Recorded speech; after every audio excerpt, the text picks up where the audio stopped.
All right, and we're back. I was having a little bit of trouble seeing this with them side by side, especially because it's like masking fluid and tape and more tape. So just check to make sure that your piece is dry enough to be removing masking fluid.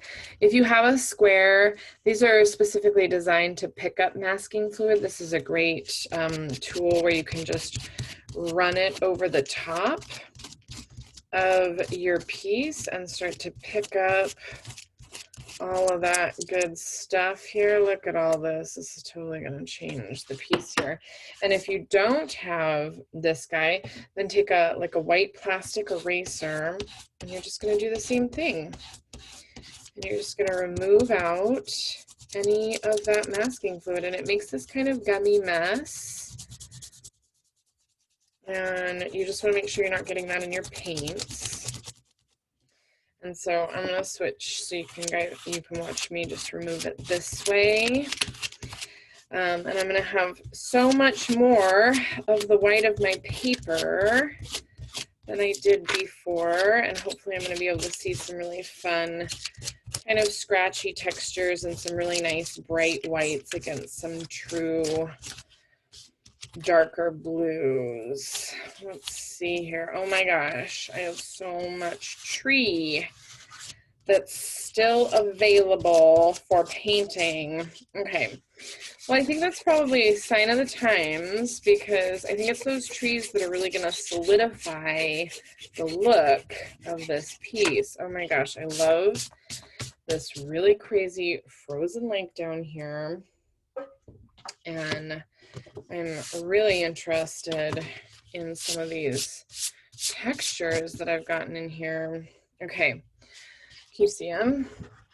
Can you see all these really fun, like where you just kind of scraped on the masking fluid? You can put the masking fluid on with weird tools, like with a toothbrush or an old gross brush, and just let like the oddity of that be like help to define the textures that you're putting in. You can also just like flick it on or spray it on. Splash is probably the word I was looking for more than spray. I would not put masking fluid in a spray bottle.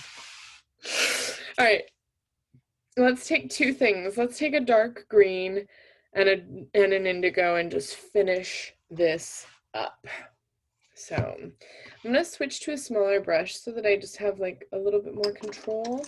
You know, like a little bit more control. It's like Valley Girl coming out. I'm sorry. I'm switching to a 6 here. And I'm gonna bring my other set over, and I'm just gonna go straight for this hunter green because I love it so much. And it's actually, yeah, no, it is a hunter green, right?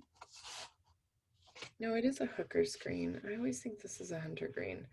This is a hooker's green. And I'm just going to take the littlest bit of it, and I'm not going to touch any of that. I'm just going to stay down here. So right here, I'm going to make this a little bit more of a tree, a little bit more of a tree in through here, a little bit more of a tree, adding those little bits of darks.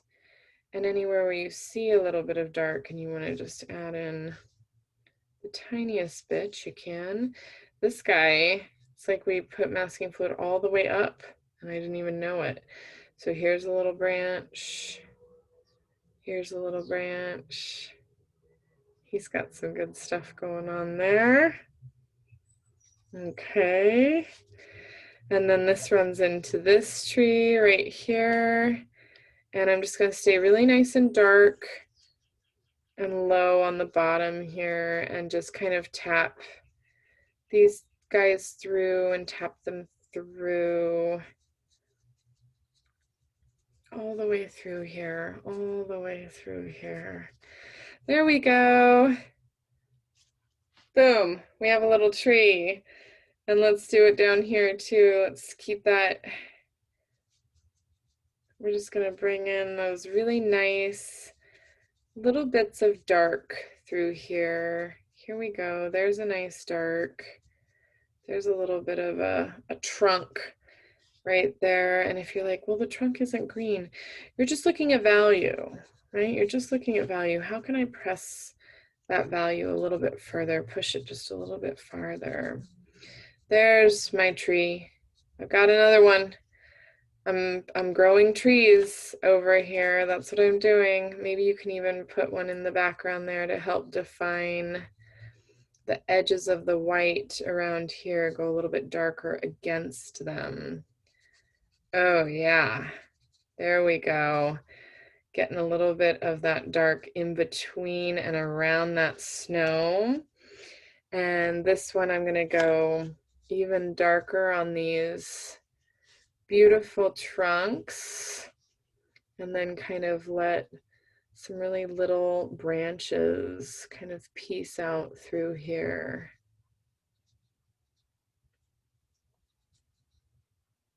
There we go.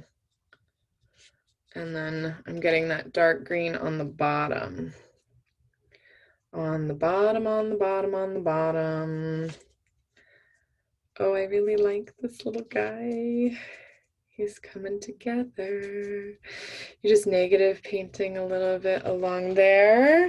Here we go. And any way you want to push that even darker against this true bright white, you can. I am going to switch to my blue, to my deep dark indigo. And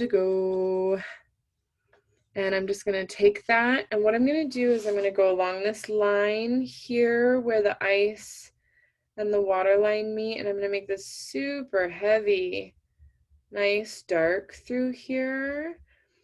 And maybe you're thinking like, okay, where else can she repeat that, right? And I can just take my brush and kind of come down from there, and I'm making left to right. This side's much, much darker over here.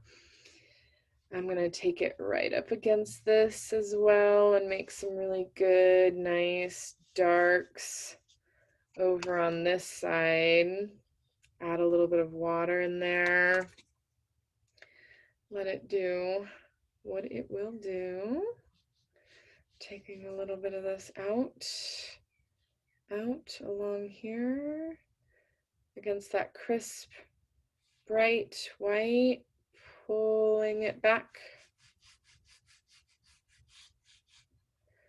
And some little bits, just tapping, just some little bits of shadows.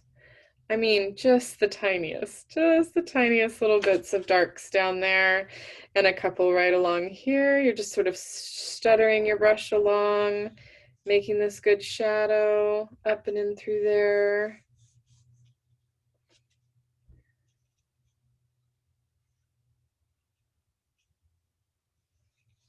You can tell I'm concentrating because I stopped talking. There we go. All right, and then what? Take that right through there. And this is that little space where it's super dark next to this nice bright white, and then it makes that planar change and kind of comes up to meet the bottom of this tree. Okay. If you were hearing that, that is my new Audubon Society clock that my husband has plugged in. Can really scare you if you're in the studio alone at night, especially. All right, down here, do we have it? And then I'm gonna just take a little bit of like a dark brown, like a Van Dyke brown, or whatever brown you have. You can just put orange in your blue and make a nice dark brown. And I'm just gonna add that dark brown down into these trees, just to separate them even more. What are they? They're trees. Yeah? Okay. I think that might be good. Yeah? Let's see. Can you remove some tape on here and see? It's hard for me when it's all that blue to see what I'm looking at. I know that sounds kind of foolish, but I get lost in my tape sometimes, especially when it has all these messy marks and I can't see like the clarity of the piece itself. So when I'm getting really close to the end and maybe all I need is a couple little marks, then I will remove it and just look at it by itself and see how I feel about it. Oh, I'm pretty happy with that. I think I might take just some dirty water, just a little bit of dirty water. Just take a little bit of blue, knock some of this down out here. Really let the true white, white, white pop in the foreground, and then also in the, up here, right? What is this? The snow on the mountain caps. There we go. That's just water on my brush to tone that down a bit. Do we like that little guy? I think so. I love this water. I love this frozen water down here. I'm really looking forward to painting with you. I hope you're all doing well. I've really enjoyed this class. I think that you have asked me some really amazing questions and pushed me to explain myself at even greater length, and I really appreciate that. So I hope you're well, and I'll talk to you soon. Okay, take care. Thank you. Bye.